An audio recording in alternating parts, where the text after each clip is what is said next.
Bonjour à tous et bienvenue à la Maison des Océans à Paris.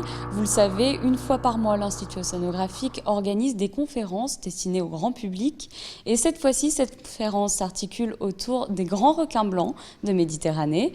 Nous retrouvons donc de grands spécialistes, François Sarano et Primo Micarelli.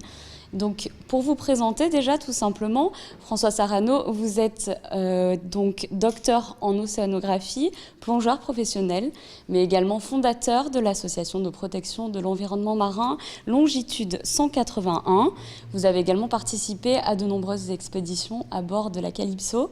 Quant à vous, Primo, bonjour. Quant à vous, Primo Micarelli, vous êtes biologiste marin. Vous êtes le fondateur du Centre d'études des requins au sein de l'aquarium Mondo Marino en Italie, c'est bien ça. Donc bonjour.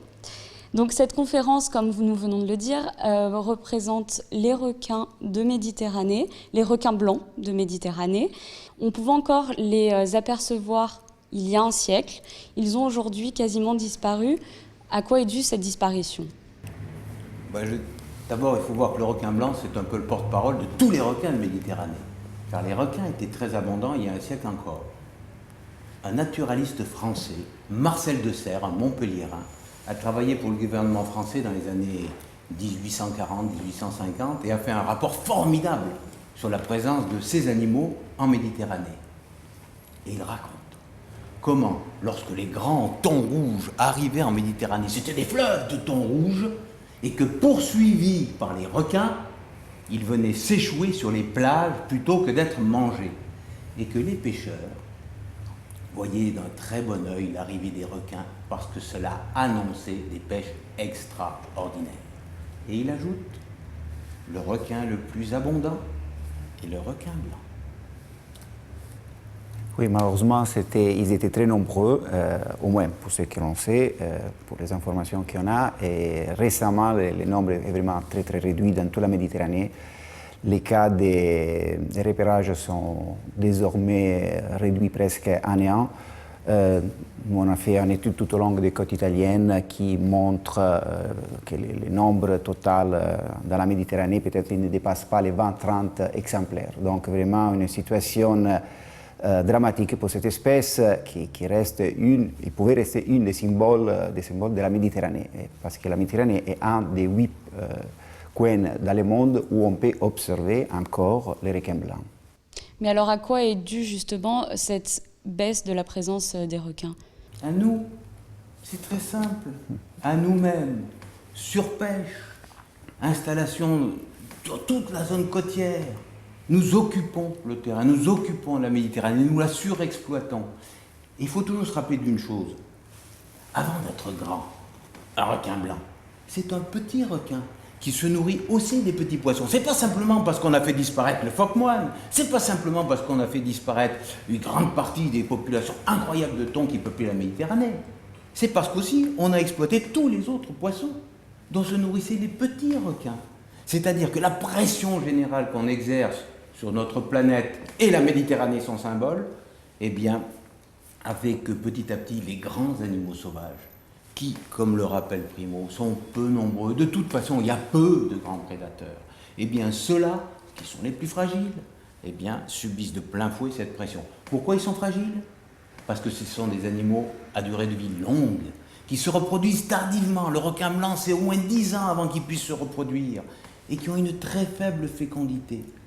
Donc, ils ne peuvent pas supporter cette pression de pêche et puis la pression qui s'exerce sur leurs jeunes. C'est pour ça qu'ils ont disparu. Mais on peut les faire revenir. Ah, mais alors justement, quelles sont les pistes, que vous proposez pour essayer de les faire revenir, réintégrer progressivement la Méditerranée ? Des réserves marines. Mais on le sait tout ça. On le sait. Dans les endroits où on a les moyens de faire des réserves marines, des grandes réserves marines, on voit revenir ces animaux qui semblaient avoir disparu. Mais il faut leur laisser des espaces de liberté et suffisamment de temps. Il faut laisser au moins l'arrivée de 3 générations. C'est-à-dire que si un requin blanc a une maturité sexuelle de 10 ans, avant que l'on puisse revoir revenir des populations qui soient un peu en dehors du danger d'extinction, il faudra attendre 30, 40, 50 ans. et bien protéger les zones où ils viennent se reproduire. Donc, il faut savoir où ils se reproduisent. Et pour cela, nous voulons ensemble essayer de trouver où ils se reproduisent. On a des hypothèses, bien entendu, mais pour ça, il faut poser des balises sur les requins. Il faut savoir comment ils se déplacent. Il faut savoir s'ils sortent ou pas de Méditerranée. On pense qu'ils ne sortent pas, mais prouvons-le.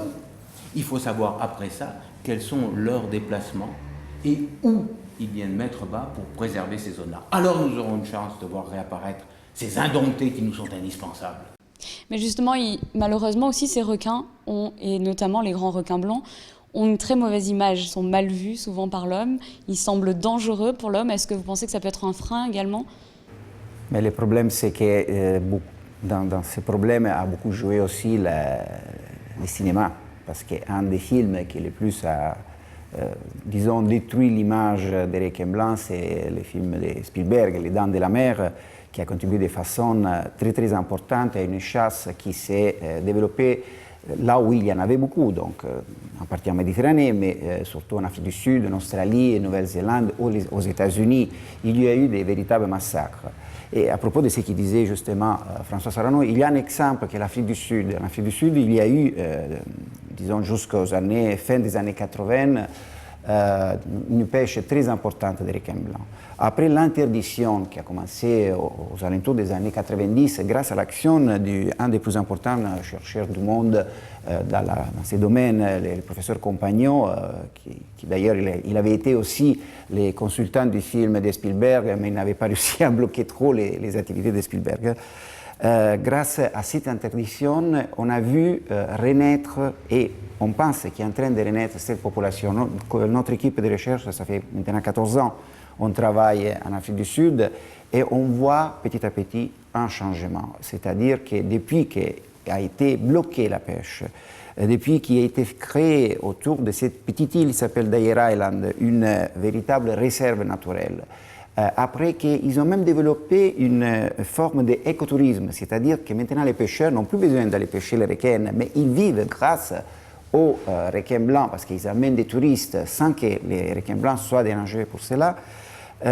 On voit la situation petit à petit s'améliorer.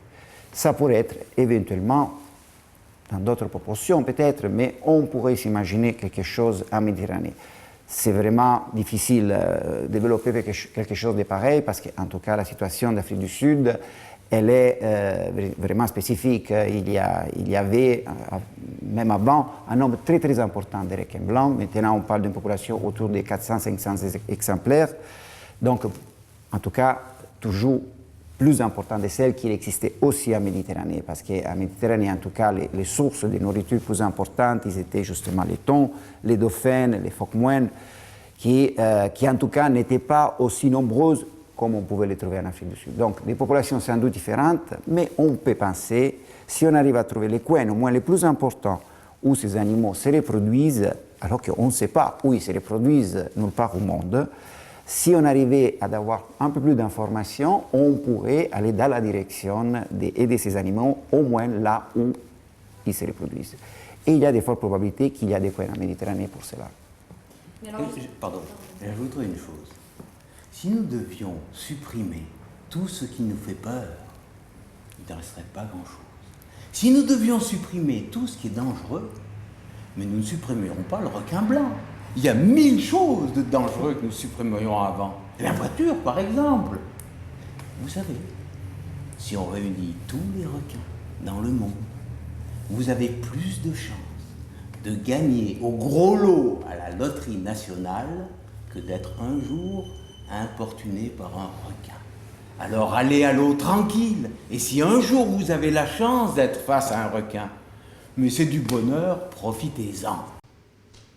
Oui, justement, parce qu'il est important de rappeler que, contrairement aux idées reçues, le requin est vraiment de loin l'un des animaux...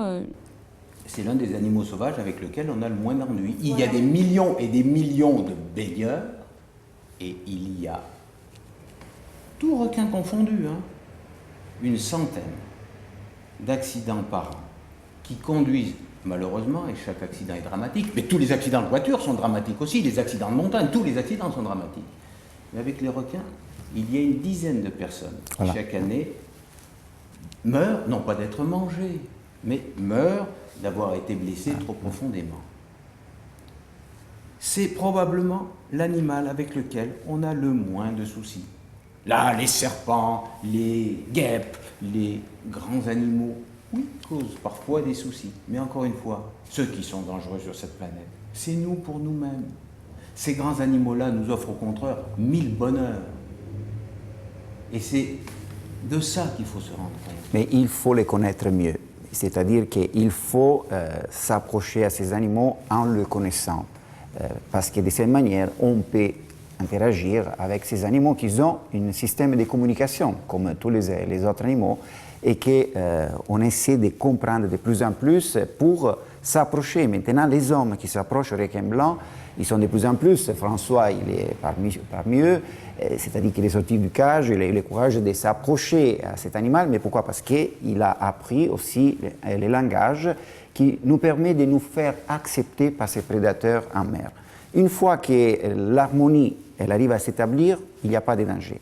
Mais bien sûr, il faut toujours le faire d'une certaine façon, ça c'est évident. Mais en tout cas, comme disait François, les attaques, disons, létales, ils ne sont même pas 10 au niveau planétaire pour tous les requins, dont une petite partie pour les requins blancs. Si on pense que seulement en Afrique du Sud, les éléphants, ils tuent chaque année entre 30 et 40 personnes, alors que les éléphants, les hippopotames, encore plus, dans les fleuves de l'Afrique du Sud, ils provoquent des nombres de morts importants. Donc, ce sont des animaux importants qui peuvent être, bien sûr, présentés un certain danger, mais si on arrive à comprendre ce qui n'est pas impossible, leur langage, on arrive à réduire presque à néant les risques d'attaque. J'ajouterai une chose, encore une comparaison intéressante.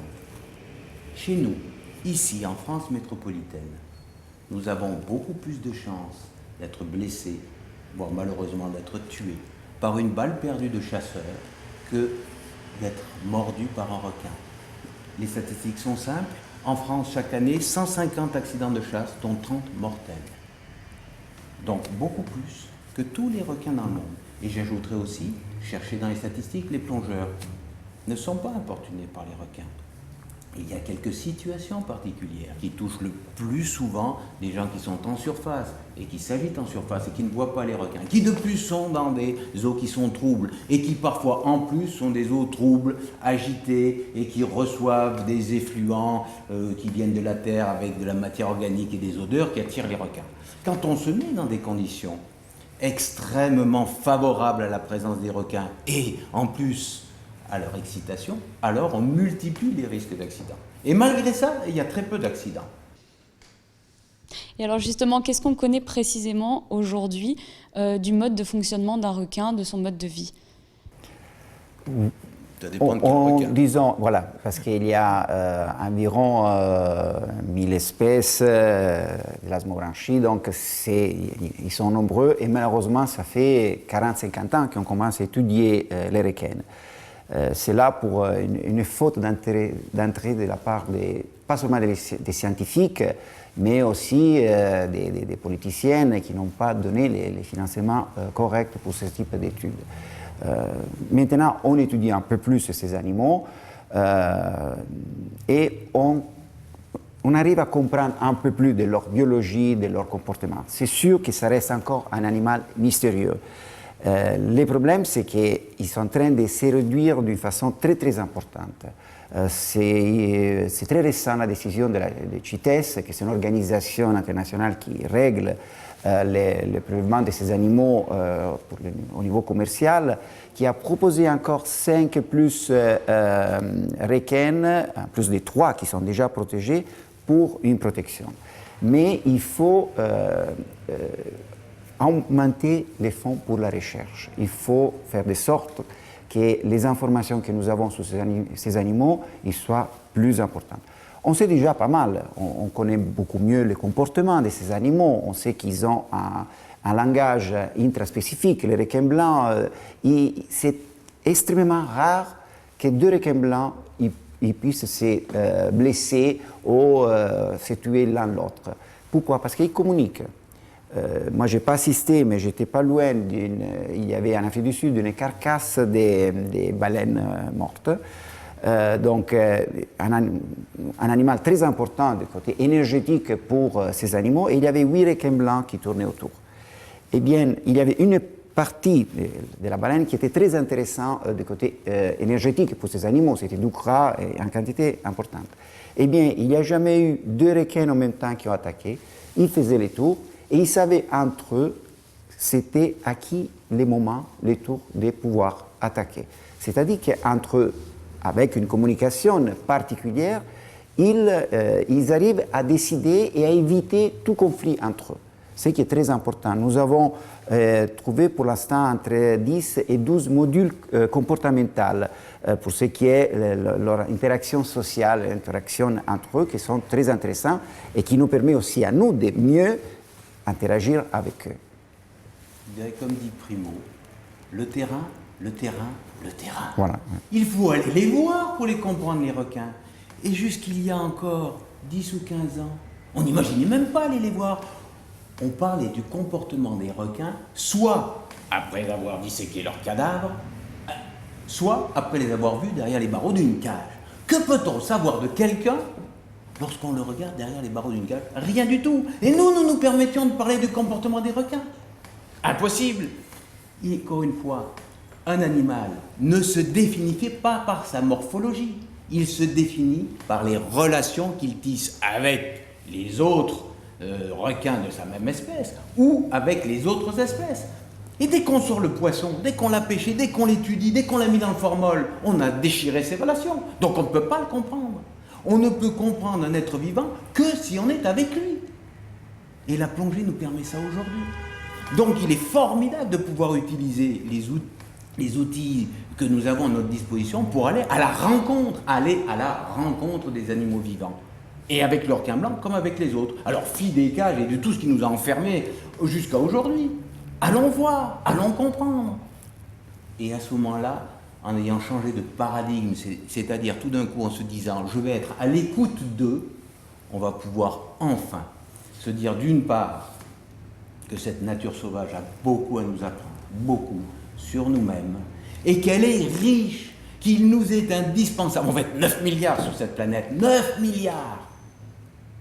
Eh bien, si nous voulons vivre et non pas survivre et non pas simplement être enfermés dans un monde où tout sera contrôlé, il faut laisser à côté de nous une part de vie sauvage, une vie qui nous échappe, une vie indomptée, imprévisible. Et le requin blanc et tous les requins sont le symbole de cette vie sauvage. Voilà pourquoi il faut les préserver. Parce que si nous savons faire de la place au requin blanc, nous saurons faire de la place à tout ce qui nous échappe un peu et qui nous est indispensable. Mais si nous disons le requin blanc, il est dangereux, il nous fait peur, on le fait disparaître. Après, qui est-ce qui va? Oh, ben, ça va être le requin marteau. Et puis après, ça va être la baleine qui est trop encombrante. Et puis ça va être le dauphin qui mange le poisson des pêcheurs. Où arrêterons-nous le curseur? Qui sera utile? Qui sera nuisible? J'ai bien peur que Sarano ne soit pas utile et qu'on le mette lui aussi de côté. En revanche, encore une fois, si on sait faire de la place au requin blanc, on saura faire de la place à chacun d'entre nous, à tout le monde, avec toutes les différences. C'est ça qui fait la richesse de la planète. Il faut que le requin blanc vive parce qu'il nous préserve tous. Et puis il y a aussi une raison pragmatique. Par exemple, en Afrique du Sud, on l'a un petit peu suivi ces cas-là, la réduction du nombre de requins blancs avait produit une augmentation de leurs proies favoris, c'est-à-dire les lions de mer. C'est pas exactement un phoque, mais très similaire. Et cela voulait dire qu'il n'y avait pas un contrôle sur les animaux malades, blessés, etc. Ce qui a permis la diffusion pour certaines périodes de ces problématiques. Les animaux, ces mammifères marins, ils ont aussi augmenté. Et donc, ils ont eu un effet sur la pêche très important qui a endommagé les pêcheurs. Donc, si on détruit une chaîne, et en plus c'est la chaîne parmi la plus importante de l'océan, c'est tout le reste qui va petit à petit se perdre. Le récupérer, c'était très important dans ces cas-là en Afrique du Sud, et on voit que la situation elle est en train de se rétablir lentement. Oui, parce qu'on le voit également avec ce qu'on pourrait appeler la pullulation des méduses. Ça fait également partie des incidences de la disparition de ces grands requins. Il ne faut pas oublier que voilà, dès qu'une espèce, mais même plus généralement, disparaît, ça induit entièrement sur la chaîne alimentaire. Lorsqu'on libère une niche écologique, eh bien, on laisse la place à d'autres espèces qui vont prendre les opportunités laissées vacantes. Et c'est vrai que lorsque on élimine des grandes espèces à durée de vie longue, les grandes espèces, celles qui nous sont chères, hein, durée de vie longue, maturité sexuelle tardive et faible fécondité, on laisse la place à qui? Eh bien à toutes les autres, celles qui se reproduisent très vite, qui ont une très forte fécondité, un turnover très vite. Et qui sont-elles? Comme vous le citiez, les méduses. Mais les crabes, les rats, toutes les petites espèces. La vie sauvage, comme on l'entend, c'est celle qui nous est chère, c'est les grands animaux. Les autres, ne vous inquiétez pas pour la vie. Elle nous survivra, quoi qu'on fasse. Les bactéries, c'est toutes les 20 minutes qu'il y a une nouvelle génération. Toutes les 20 minutes. Que grâce à reproduction et erreur, elles créent du différent. Les bactéries, elles n'ont aucune chance de ne pas trouver une solution à un problème environnemental. Et à chaque fois, elles vont le trouver. Mais nous qui nous reproduisons lentement, les requins blancs qui se reproduisent lentement, alors nous ne pouvons pas trouver de solution. Mais en général, la vie, elle passe. Elle passera toujours. Ce que nous faisons aujourd'hui, c'est de favoriser justement ces petites espèces, ces espèces qui se multiplient aux dépens de toutes les grandes, qui sont celles que nous aimons. Et quel serait le message très simple, en quelques mots, que vous souhaiteriez adresser là au grand public? Allez voir les requins blancs, allez voir les requins, allez voir les grands animaux, extasiez-vous devant les marmottes dans une montagne, allez voir la vie sauvage, allez voir la vie sauvage. Elle va vous rendre la paix, la sérénité que la disharmonie des villes ne nous offre plus, que la disharmonie du virtuel ne nous offre plus. La paix, elle est devant nous, dans la nature, et c'est ça qu'il faut préserver. C'est pour ça que le requin blanc est important. C'est le porte-drapeau de la vie sauvage. Ce qui m'a apporté et qu'il envoie comme message les requins blancs presque, depuis tout le temps que je l'ai étudié, que je le suis, etc., c'est un message, comme s'il nous envoie vraiment, lui, un message d'harmonie. C'est pourquoi? Parce qu'ils arrivent, cette espèce très puissante, capable de détruire tous les autres animaux. Il y a peut-être l'orque qui peut les battre. Ils ne se détruisent pas entre eux. Les requins blancs ne se détruisent pas comme espèce. C'est-à-dire qu'ils ont atteint un niveau où ils ont développé un système de communication entre eux et ils sont capables de réduire à néant les conflits entre eux. Il y a bien sûr des exceptions, mais normalement, ça, c'est une chose qu'on observe en continu quand il y a plusieurs requins présents en même temps. Et ça, c'est un message intéressant qui nous envoie d'harmonie, de savoir réagir d'une certaine manière comme espèce dès qu'on arrive à un certain niveau. Et par exemple, l'être humain arrive à un très haut niveau de spécialisation et il faut savoir vivre dans cette harmonie. Bon, merci à tous les deux, merci pour tous ces précieux conseils.